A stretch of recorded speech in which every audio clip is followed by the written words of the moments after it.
The winter air hung heavy over the Ardennes forest, the kind that numbs fingers even through thick wool gloves and turns every breath into a small cloud of frost.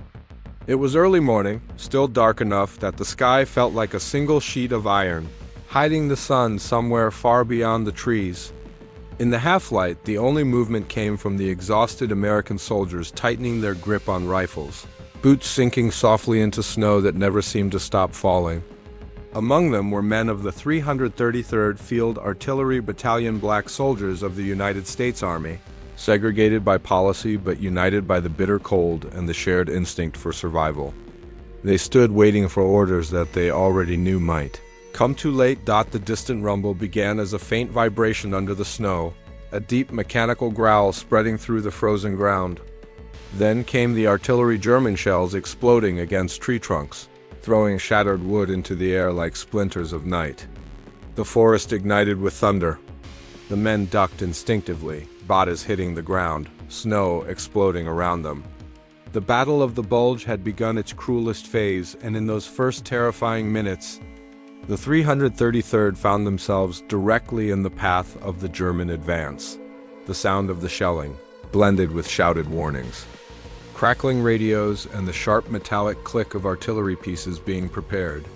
Through the chaos, the soldiers moved with practiced urgency, each man knowing exactly what he had to do, even as the German offensive roared closer. The air smelled of smoke and earth and gunpowder. As the barrage intensified, screams echoed between the trees. Some were from the wounded, others from men simply trying to make themselves heard over the storm of explosions tearing apart the forest. This was the moment history has too often overlooked, the moment where black soldiers, fighting in a nation that denied them basic equality, stood at the edge of annihilation and refused to break. They knew the danger. They knew the odds. Yet they stayed in position as long as they could, firing until their ammunition dwindled, trying to slow an enemy force far superior in numbers. They did it because they were soldiers, because the lives of other Americans depended on the minutes they bought with their own. The Germans pressed forward, infantry weaving between tanks, pushing through the snow with ruthless determination. The American lines began to splinter under the weight of the assault, and radio orders finally came through: withdraw and regroup. But for many in the 333rd, it was too late. Cut off, surrounded, and with communications failing, small groups of men were forced to scatter into the forest. Some tried to link up with other units. Some looked for shelter in nearby Belgian villages. Others simply ran, using instinct and darkness to stay alive. In the village of WWII, a small group of black artillerymen stumbled through knee-deep snow, frost biting at their cheeks. Exhausted, hungry, and freezing, they reached a farmhouse where a Belgian family took them in. For a brief moment, there was warmth, safety, human kindness in a war that seemed determined to stamp it out. But the German patrols were relentless. When the SS found them, the soldiers surrendered, hands raised, unarmed, hoping that adherence to the laws of war might spare their lives. Instead, they were taken to a nearby field, beaten, tortured, and executed. Their bodies lay in the snow for weeks before being discovered by American troops. The massacre at WWII would stand as one of the war's most brutal war crimes against American soldiers. Yet this story, grim and cruel, is only one side of a larger reality, one that revealed not only the suffering of black troops, but their resilience, strength, and unwavering commitment to duty. Across Europe, black soldiers fought in every type of terrain: snow-choked forests, muddy fields, shattered towns. They served in supply units, artillery battalions, tank crews, and engineer companies. Despite segregation, despite limited opportunities for advancement, despite prejudice within their own ranks, they performed their duties with a level of discipline that soldiers on both sides of the conflict would later acknowledge with respect. And it was in the closing months of the war, as Allied forces pushed deeper into Germany, that the dynamic began to shift. Thousands of German posts, battle-hardened soldiers of the Wehrmacht, and even veterans of elite units found themselves guarded by the very men they had been taught to consider inferior. Many expected brutality in return for what they had inflicted. Instead, they encountered professionalism, discipline, humanity. German posts would later recount their surprise that these black soldiers, treated poorly by their own nation, still carried themselves with dignity and restraint. Some even admitted that seeing these men in uniform, commanding respect, challenging stereotypes embedded in Nazi ideology, became one of the most unexpected revelations of their captivity, but those reflections would come later. In the moment, in the cold forests of Belgium and Luxembourg, survival was all that mattered. The Battle of the Bulge raged for weeks, and the sacrifices of units like the 333rd helped slow the German advance. Just long enough for reinforcements to arrive? Every hour mattered. Every yard of ground held mattered. And these soldiers, overlooked, underestimated, and dismissed by their own nation, proved their courage in the most unforgiving of circumstances. As the smoke settled and the echo of artillery faded into the woods, the story of black soldiers in World War II entered a new chapter, one marked by recognition, respect, and a stark confrontation with the very prejudices that had defined their service. It is from this crucible of fire, sacrifice, and quiet heroism that the broader narrative unfolds, leading us deeper into the world at war, the forces that shaped it, and the men who fought in its shadows. In the years leading up to the bitter winter of 1944, the world had already endured half a decade of devastation. Nations had fallen, empires had shattered, and millions had been displaced or killed. The war that began in September 1939 had transformed into a global struggle, whose outcome remained uncertain even as Allied forces pushed deeper into Nazi-occupied Europe. But beneath the sweeping tide of battles and political decisions lay another story, one often hidden behind the smoke of the front lines. The story of black American troops whose service challenged deeply rooted prejudices both within their own country and across enemy lines. When the United States entered the war after the attack on Pearl Harbor in December 1941, the U.S. Army was still segregated. Black soldiers were relegated mostly to support roles: truck drivers, cooks, laborers, and engineering units. Combat roles were rare, leadership opportunities scarcer, and training camps were divided by race. Despite being eager to serve, they faced discrimination from their fellow Americans long before they encountered the enemy. Yet as the war expanded and casualties mounted, the demand for manpower forced the military to reconsider the limitations it had placed on its own troops. By 1943, as the Allies fought across Italy and prepared for a cross-channel invasion of France, several black units found themselves being trained intensively for frontline duties. The 92nd Infantry Division, known as the Buffalo Soldiers, prepared for deployment to Italy. Tank units like the 761st Tank Battalion sharpened their skills under harsh scrutiny, their abilities constantly doubted by commanders who had never given them a chance.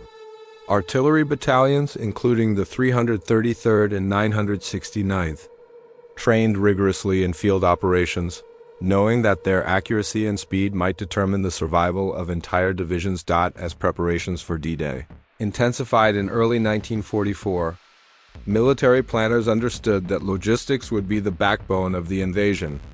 This meant thousands of black soldiers, members of the transportation corps, quartermaster units, and engineer battalions would be responsible for moving ammunition, fuel, and food across the beaches of Normandy. Without them, the invasion could not succeed. Yet these contributions went largely unrecognized in wartime. Newsreels and newspapers back home on June 6, 1944. As Allied troops stormed the beaches of Normandy, black soldiers found themselves carrying out some of the war's most dangerous tasks.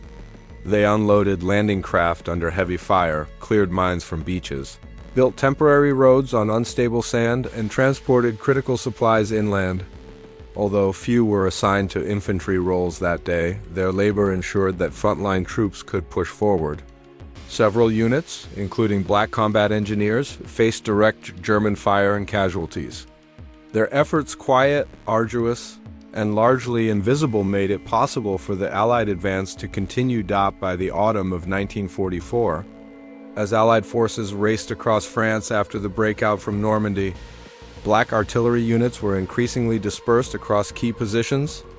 The 333rd Field Artillery Battalion was stationed near the German border, providing long-range fire support to infantry divisions pressing into the Siegfried Line, their 155 mm. Howitzers were powerful, accurate, and essential for softening German fortifications.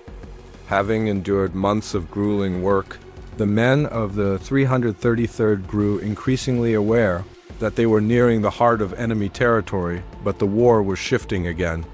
Hitler, desperate to reclaim momentum, planned a final massive offensive through the Ardennes-dense forest region stretching across Belgium and Luxembourg. The plan aimed to split Allied forces, recapture Antwerp, and force a negotiated peace on Germany's terms. To accomplish this, the Germans needed speed, surprise, and weather on their side. They got all three on December 16, 1944. Under the cover of snow and fog, German forces unleashed one of the largest offensives of the war. Panzer divisions punched through American lines, infantry flowed behind them, and artillery crashed down on unsuspecting positions. Units like the 333rd, spread out and thinly supported, were hit with overwhelming force. Communications were severed. Retreat routes collapsed. Panic and confusion spread rapidly as the forest exploded under relentless bombardment. The days that followed revealed the full brutality of the German plan, but also the determination of Allied troops, including the segregated units who stood in the direct path of the attack. As the front lines shifted, the U.S. Army had to reconsider long-held policies. Desperate for manpower, commanders authorized the formation of provisional rifle platoons composed of black soldiers volunteering for direct combat. The response was overwhelming. Over 2,000 volunteered within weeks. Meanwhile, the 761st Tank Battalion pushed forward through mud, ice, and German fire to support embattled infantry divisions. In one engagement after another, their Shermans clashed with German Panthers and anti-tank guns. Their commanding officers later noted that the battalion's courage under fire would have silenced any skeptic who doubted their value across the battlefield. The 333rd and 969th Artillery Battalions fought relentlessly to slow the German advance. Their guns fired day and night, often from exposed positions. Some batteries were overrun, others fired until their last shells were spent, and in the chaos, many soldiers were captured men who had fought bravely, only to find themselves forced into marsh, across frozen fields. It was here, between the harsh realities of combat and the prejudices of their own army, that the dynamic between black soldiers and German POWs began to form. As the tide of the Bulge turned in January 1945 and thousands of German troops surrendered, many found themselves under the guard of the very men they had been taught to see as inferior. Their surprise was immediate. Their assumptions were challenged, and in the camp compounds and temporary stockades that dotted Belgium and France, a quietly transformative relationship began to take shape. That transformation, rooted in discipline, dignity, and unexpected respect, would define the next phase of the story, a phase in which the human element became just as significant as the tactical one. The final months of the war brought a strange contrast to the men who had endured so much along the Western Front. The brutality of the Ardennes faded into a steady, measured advance as the Allies pressed toward the heart of Germany. Yet amid the ruins of bombed towns and frozen fields, a quieter, more intimate battlefield emerged, one shaped not by artillery or tanks, but by human interaction, discipline, and the moral complexities of war. It was in this landscape that Black American soldiers and captured German prisoners found themselves forced into close proximity, their experiences tied together by circumstance rather than choice. Many German POWs arrived at American camps exhausted, hungry, and demoralized. Their boots were worn, their uniforms torn, and their faces marked by the defeat they had fought hard to avoid. Some came from elite units, Fallschirmjäger, Panzer Grenadiers, or Waffen-SS, while others were conscripts pulled from farms, factories, and ruined cities. Regardless of background, their surrender meant the same thing. The war they believed would define them had ended in capture, the American guards waiting for them included. Truck drivers turned infantrymen, artillerymen forced into defensive lines, and tank operators who had fought mile by mile through France and Belgium. Many of these men were black, serving in segregated units but suddenly thrust into new responsibilities as the U.S. Army stretched its manpower across a vast front.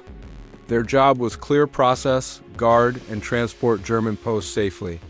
Yet beneath that duty lay a deeper emotional layer. These same soldiers had spent years facing racism from civilians, officers, and institutions within the country they were risking their lives to defend. For some black soldiers, the assignment felt insulting at first. To guard men who had fought for a regime built on the doctrine of racial superiority was a bitter paradox. How could they protect the very soldiers whose ideology dehumanized them? And why, they wondered, were German prisoners often treated with more respect and generosity than they themselves received at home? Despite this inner conflict, the black American soldiers performed their duties with discipline that impressed even their superiors. They enforced rules without unnecessary cruelty, maintained order in chaotic conditions, and carried themselves with a professionalism that contrasted sharply with the brutality many German posts had witnessed on the Eastern Front, the very sight of black soldiers in positions of authority challenged the racial assumptions that Nazi propaganda had preached for years. Some German prisoners reacted first with confusion. They had seen only caricatures of African-descended people in Nazi educational materials images, designed to depict them as inferior or primitive. Yet standing before them were soldiers wearing the same uniform that had driven German forces back across Europe. These men spoke with confidence, moved with precision, and commanded responsibility over captured Germans. The contrast between expectation and reality unsettled many prisoners. Personal encounters soon deepened this shift in perception. Posts assigned to labor details under black guards often observed their calm demeanor, steady judgment, and refusal to mistreat helpless prisoners. Many prisoners later recalled being surprised by the fairness and restraint these soldiers displayed. They admitted quietly, sometimes in interviews decades later, that this behavior contradicted everything they had been taught. Some even expressed admiration, a sentiment unthinkable during the height of Nazi indoctrination. For the black soldiers, the experience shaped their understanding of both the enemy and themselves. They saw fear in the eyes of German posts, fear rooted not in the power of the guard's weapon, but in the collapse of assumptions that had guided them through war. Some prisoners asked hesitant questions, seeking to reconcile their beliefs with what they now saw. Others avoided eye contact, struggling with the humiliation of being guarded by men their ideology had labeled inferior, yet interactions were not always defined by racial reflection. Many posts were simply young men tired of war, grateful for food, warmth, and the relative safety of captivity. They respected soldiers who behaved justly, regardless of race. Over time, practical cooperation replaced tension. Black guards escorted work teams repairing roads, clearing rubble, or loading supplies. At camp perimeters, conversations sometimes drifted to topics beyond the war families, hometowns, and worries about the future. Leadership decisions played an important role in shaping this dynamic.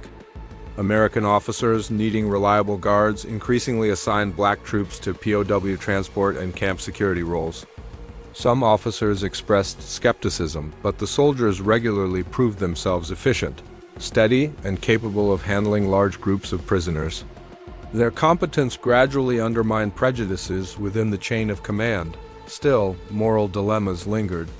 Black soldiers faced the psychological weight of protecting enemy soldiers who held openly racist beliefs. Some struggled with the knowledge that German prisoners were often given better treatment than they would receive in the United States.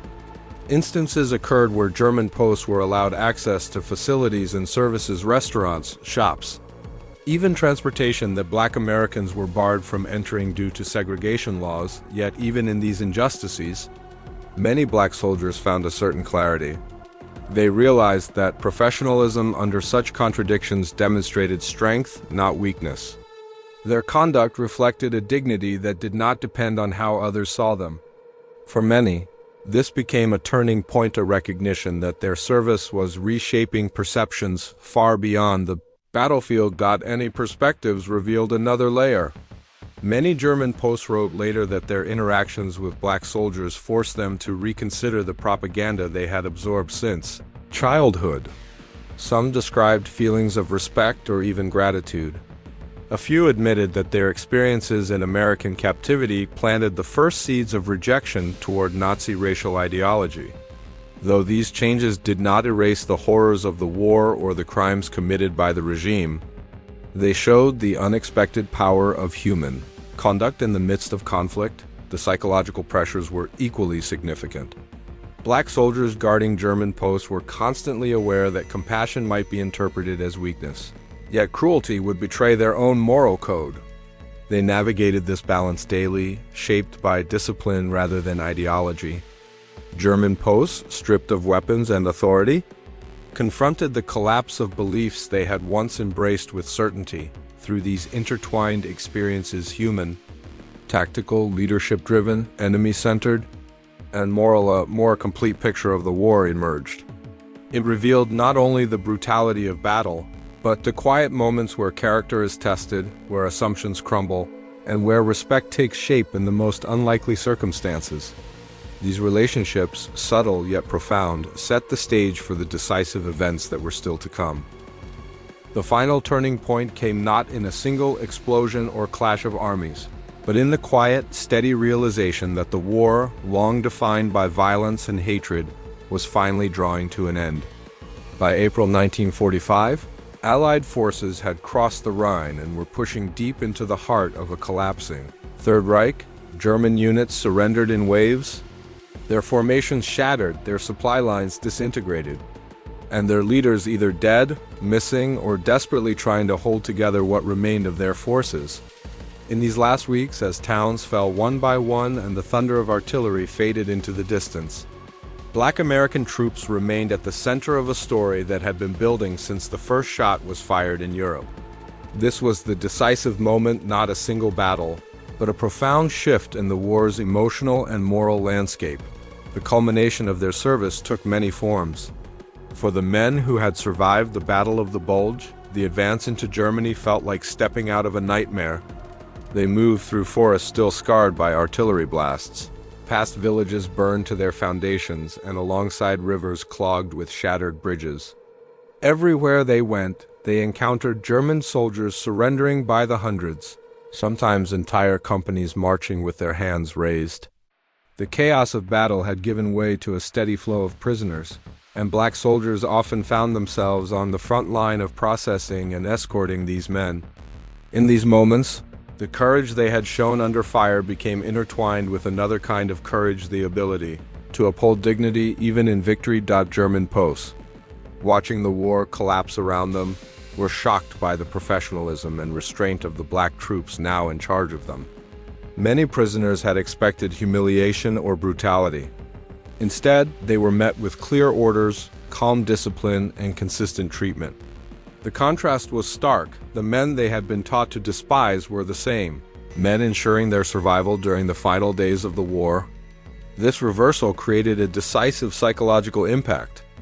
German posts began speaking quietly among themselves, sharing observations that challenged the foundations of their upbringing. They discussed the battles they had fought, the propaganda they had believed, and the startling reality of their present captivity. It was in these conversations, whispered in makeshift holding areas or while working on labor details, that respect began to form, reluctant at first, then genuine, for black soldiers. This shift was both validating and bittersweet. They recognized the irony of receiving respect from the enemy while still being denied respect at home. Yet the situation also brought a sense of pride, a recognition that their conduct under pressure had become a catalyst for change in a place where they least expected it. They had fought bravely. They had survived hardship. And now, in the war's final chapter, they stood as representatives of an army that often refused to see them as equals. Their discipline became a quiet rebellion, a way of asserting dignity in a system that sought to limit it. As the Allies pressed deeper into Germany, the evidence of Nazi atrocities began to surface. Black units were among those who encountered liberated camp scenes that reshaped their understanding of what the war had been about. The Holocaust's brutal reality offered context that made the treatment of German posts even more morally consequential. Many soldiers standing at the gates of concentration camps understood for the first time the full extent of the evil the Allies had been fighting. In this moment, the decision to treat posts humanely, even when morally tested, became an act of profound defiance against the ideology that built those camps. It reinforced the idea that justice, not vengeance, defined their service. The war officially ended in Europe on May 8, 1945 Day. Celebrations erupted across the continent. Cities rang bells, fired flares, and sang until their voices faded into the night. American troops embraced, laughed, and cried. For black soldiers, the moment was layered with emotion. They celebrated victory. They mourned fallen comrades. And they thought of the long journey home, uncertain whether the country they had served would welcome them as equals or return them to the same discrimination they had left behind. The immediate consequences of the war were dramatic.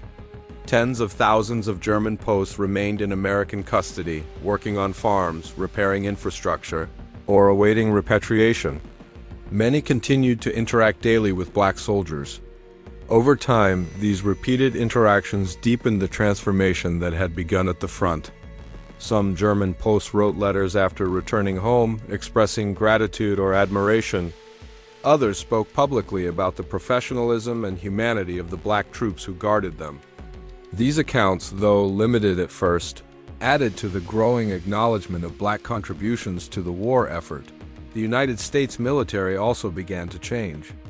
The performance of black units during the war played a key role in President Harry Truman's 1948 decision to issue Executive Order 9981, which desegregated the armed forces. The actions of the 761st Tank Battalion, the 333rd and 969th Artillery Battalions, the Tuskegee Airmen, the 92nd Infantry Division, and countless support units laid the groundwork for a new era in military policy. Their bravery under fire and their conduct in the handling of posts became examples cited in debates about equality, justice, and military efficiency. These changes did not erase racism, but they marked the beginning of a slow, hard-fought transformation. The legacy of this period extends far beyond the battlefield. Black troops forced the world to confront the contradiction between American democratic ideals and American racial practices. They earned respect not through propaganda or speeches, but through action and sacrifice. Their interactions with German posts revealed a truth often buried in war. Humanity can emerge even in the darkest conditions, reshaping beliefs one encounter at a time. As historians look back on this chapter, they see more than artillery positions, surrender lines, or guarded compounds. They see a moment when the moral balance of the war tilted in unexpected ways. They see the quiet victories of soldiers who carried themselves with dignity in the face of dehumanization. They see the respect earned not through force but through integrity. The story of black American soldiers and German posts stands today as a testament to the strength of character that transcends ideology, prejudice, and war itself. The war ended. The soldiers returned home. But the impact of their service on the battlefield, in the prison camps, and in the conscience of a defeated enemy remains a powerful reminder of the complexities of courage, the weight of duty, and the enduring value of human dignity.